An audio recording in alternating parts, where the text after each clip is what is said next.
প্রিয় দেশবাসী, আসসালামু আলাইকুম। আমি বাংলাদেশের সংগ্রামী সাধারণ মানুষকে এবং বাংলাদেশের মুক্তিযুদ্ধের পক্ষের সকল সমর্থক এবং শক্তিকে এবং রাজনৈতিক দলগুলোকে অভিনন্দন জানাচ্ছি এই কারণে যে আপনারা বাংলাদেশের অধিকাংশ মানুষ ডক্টর ইউনূসের এই পাতানো এবং সাজানো নির্বাচনটিকে বয়কট করেছেন। অধিকাংশ মানুষ যে এই ভোট কেন্দ্রে যায়নি তা মেইন স্ট্রিম মিডিয়াতে না আসলেও সোশ্যাল মিডিয়া তা সুস্পষ্টভাবে জনগণের সামনে তুলে ধরেছে। আপনারা নিজেরাও সেটি প্রত্যক্ষ করেছেন। প্রিয় দেশবাসী, এই নির্বাচনটি এটি সাজানো এবং পাতানো নির্বাচন।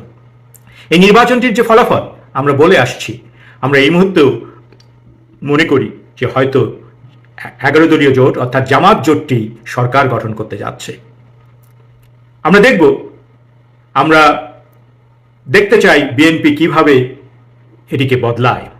প্রিয় দেশবাসী, জামাত বিএনপি কে ক্ষমতায় আসলো সেটি বাংলাদেশ আওয়ামী লীগ এবং মুক্তিযুদ্ধের পক্ষের শক্তির এই মুহূর্তে মূল বিবেচ্য বিষয় নয়, কারণ তারা উভয়ই বাংলাদেশের রাজনীতিতে বাংলাদেশের মুক্তিযুদ্ধ বিরোধী স্বাধীনতা বিরোধী শক্তি হিসেবে জনগণের কাছে পরিচিতি পেয়েছে এবং অবস্থান করে নিয়েছে।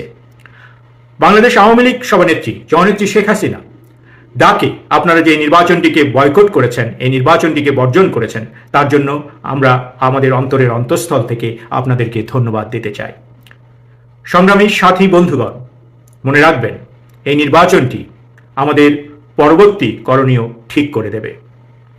আমরা গণতান্ত্রিক ধারায় বিশ্বাস করি, বাংলাদেশ আওয়ামী লীগ গণতন্ত্রে বিশ্বাস করে। যেহেতু বাংলাদেশ আওয়ামী লীগ গণতন্ত্রে বিশ্বাস করে, তাই কোনো অগণতান্ত্রিক পদ্ধতি বাংলাদেশ আওয়ামী লীগ ফলো করেনি। বাংলাদেশ আওয়ামী লীগ তার নেতা কর্মীদেরকে তাদের সাংবিধানিক অধিকার, তাদের গণতান্ত্রিক অধিকার মেনে এই নির্বাচনটি বর্জনের ঘোষণা দেয়। আপনারা সেটি করেছেন। আমরা দেখতে চাই কি ঘটে 13 তারিখে তারা যখন পূর্ণাঙ্গ নির্বাচনের ফলাফল ঘোষণা করবে। কিন্তু আপনাদেরকে মনে রাখতে হবে, খুব শীঘ্রই আরেকটি নির্বাচন হতে যাচ্ছে। আমাদেরকে প্রস্তুত থাকতে হবে, মাঠ ছাড়া যাবে না। জয় বাংলা, জয় বঙ্গবন্ধু, জয় হোক বাংলাদেশের মেহনতি মানুষের।